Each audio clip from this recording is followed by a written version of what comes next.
La semaine dernière, nous sommes allés à l'Institut Camille Miret pour y rencontrer une partie de l'équipe du DARIS. C'est un service de réhabilitation psychosociale qui prend en charge principalement des personnes atteintes de schizophrénie afin de les amener vers un rétablissement. Nous sommes allés les voir à l'occasion de la réunion Pro-Famille qui aura lieu ce lundi 7 juin. Pascal Raza, coordonnateur du dispositif Pro-Famille, nous en parle. Écoutez. Alors pour Famille, c'est un programme de psychoéducation qui est destiné aux familles qui ont un proche qui souffre de schizophrénie. C'est vraiment une formation qui est dispensée aux personnes. C'est une formation un peu longue, donc il y a deux modules. Il y a un premier module qui est constitué de 14 séances, à chaque fois de 4 heures, et un deuxième module qui se déroule sur 2 ans, donc en tout la formation se déroule à peu près sur 3 années, avec donc des regroupements avec les animateurs, sans les animateurs, où donc on reprend un petit peu tout ce qu'on a vu durant le module 2. On sait que c'est pas facile quand on est là, proche de quelqu'un qui est atteint de schizophrénie, de réagir et de pouvoir jongler avec toutes ces problématiques. Vous leur apprenez comment réagir. Absolument. Donc en fait, le module 1, il y a quatre grands chapitres. Donc la première, c'est donc l'éducation sur la maladie. Donc du coup, on va permettre aux familles de comprendre effectivement la pathologie, quelles sont les zones du cerveau qui sont atteintes, puisque c'est de ça dont il s'agit. On va parler des traitements, on va parler des prises en charge dont peuvent bénéficier leurs proches. La deuxième partie, on va ouvrir un peu une grande boîte à outils. Donc là, on va favoriser vraiment et leur apprendre, donner des techniques pour qu'ils puissent mieux communiquer, mieux être en relation avec leurs proches, puisque la maladie rend souvent les relations et la communication difficiles. Ensuite, on va travailler avec eux sur la gestion des émotions, puisque forcément, lorsqu'on est avec un proche qui atteint cette pathologie, on est parent avant tout. Et donc du coup, on est plein d'émotions, normalement, naturellement, et donc on voit avec eux comment on peut effectivement être moins dans l'émotion pour être un peu plus efficace, et donc pour le coup faciliter, améliorer cette relation. Et puis il y a une dernière partie qui est plus sur développer des ressources, ses propres ressources, mais aussi les ressources au travers de l'UNAFAM par exemple. On travaille là-dessus sur les droits, sur les aides dont on peut bénéficier, les moments de répit dont on peut avoir effectivement lorsqu'on a le proche qui vit avec soi. Ils vivent toute l'année effectivement avec eux. En fonction de l'handicap psychique dont souffrent leurs proches, ils peuvent plus ou moins rester, ils peuvent plus ou moins s'éloigner. Donc on travaille aussi là-dessus sur comment on peut effectivement trouver aussi du temps pour soi. On n'est pas obligé de vivre avec son proche pour participer à Pro-Famille, puisque les relations familiales, c'est l'histoire de toute une vie. Il y a des gens qui ont participé à Pro-Famille qui n'étaient presque plus en relation avec leurs proches et qui, grâce au programme, ont réussi à renouer une relation, par exemple. Effectivement, les familles, ils ont affaire à une maladie. Ils ont affaire effectivement à leurs proches, mais c'est surtout à la maladie. Et ce qu'on va essayer d'attaquer, et de faire plier, c'est la maladie, c'est de modifier ça. Alors effectivement, on a des personnes pour lesquelles c'est très très compliqué, les relations sont très très distendues, et au travers effectivement des outils qu'on met à disposition des personnes, et ben petit à petit ils arrivent à renouer effectivement un lien avec eux. Donc la Pro-Famille, c'est ouvert à tout le monde. Et vous avez une date, un horaire peut-être?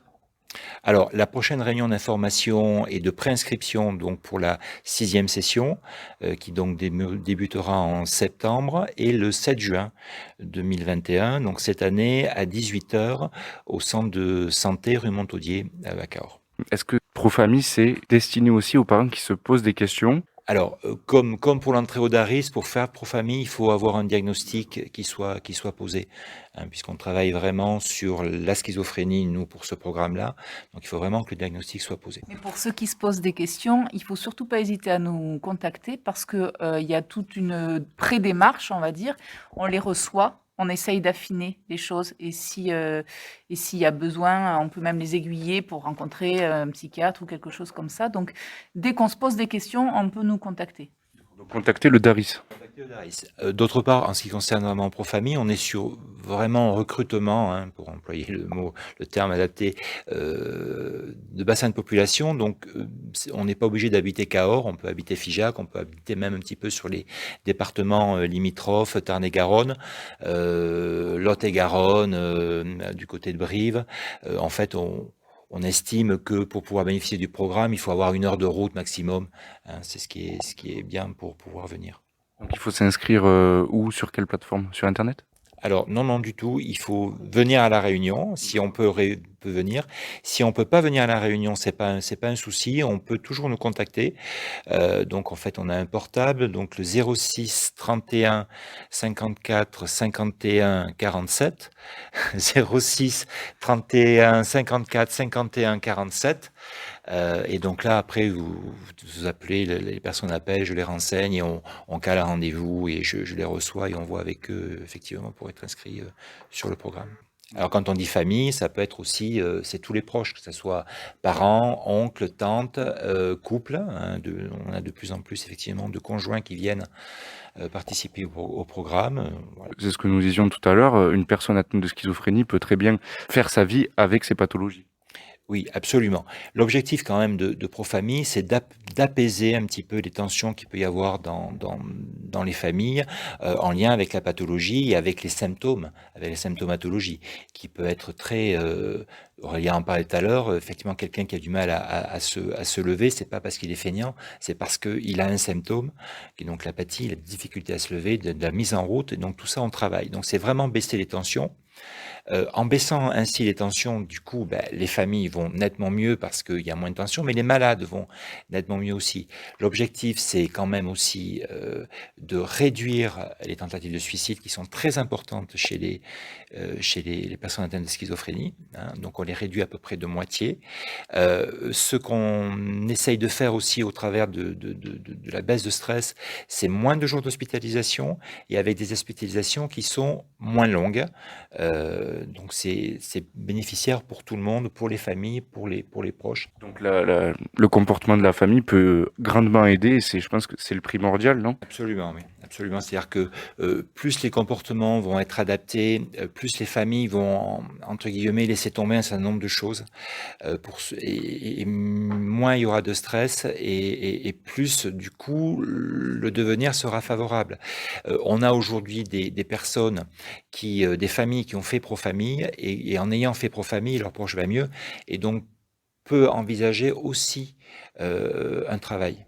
Ce qui est très très compliqué aujourd'hui, c'est 80% en fait des personnes qui sont atteintes de ces pathologies qui ne sont pas en capacité de travailler, hein, en lien effectivement avec la pathologie. Donc en baissant les niveaux de stress, on peut arriver aujourd'hui effectivement à faire que des personnes aillent vers l'emploi. Alors souvent des emplois effectivement adaptés, ou soit sur des ESAT. Hein, les ESAT sont des établissements donc de travail aidé, qui s'ouvrent aujourd'hui de plus en plus à l'handicap psychique. Ou soit sur de l'accompagnement à l'emploi qui est fait par un certain nombre de services qui aujourd'hui permettent de mettre dans les entreprises des personnes qui sont atteintes de cette pathologie. Profamille, c'est un réseau national et même international. On rend des comptes, on tient des statistiques et ces statistiques sont après relayées au niveau national. Ça, c'est important de le dire. Ces programmes de psychoéducation dont Profamille fait partie, mais ce n'est pas le seul. Ils existent peut-être depuis peu chez nous, parce que nous, on a commencé en 2013. Mais on a plus de 30 ans de recul dans d'autres endroits, et notamment au Canada, où ils sont quand même assez précurseurs dans tout ce type d'accompagnement. Donc, c'est des choses qui ont fait leurs preuves. Et ça fait partie intégrante de la prise en charge des patients. Ça améliore considérablement la vie et le pronostic des personnes dont on s'occupe. Profamille, aujourd'hui, c'est en France 65 équipes et dans les pays francophones 70 équipes. En Belgique, en Suisse. C'est un réseau qui se développe chaque année. Chaque année, il y a de nouvelles équipes, effectivement, qui se lancent dans cette aventure, parce que c'en est quand même une. C'est vraiment un congrès chaque année.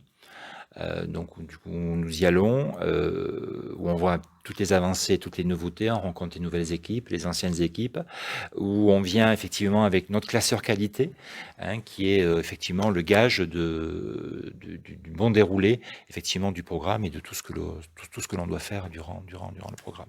Et effectivement, Lauriane le disait, il y a donc des statistiques très importantes aussi qui nous permettent aujourd'hui de connaître l'efficacité du programme, tant sur les familles que sur les personnes qui sont atteintes de la pathologie. Tous les départements sont desservis ou est-ce qu'il y a des vides? Alors malheureusement non, tous les départements ne sont pas desservis.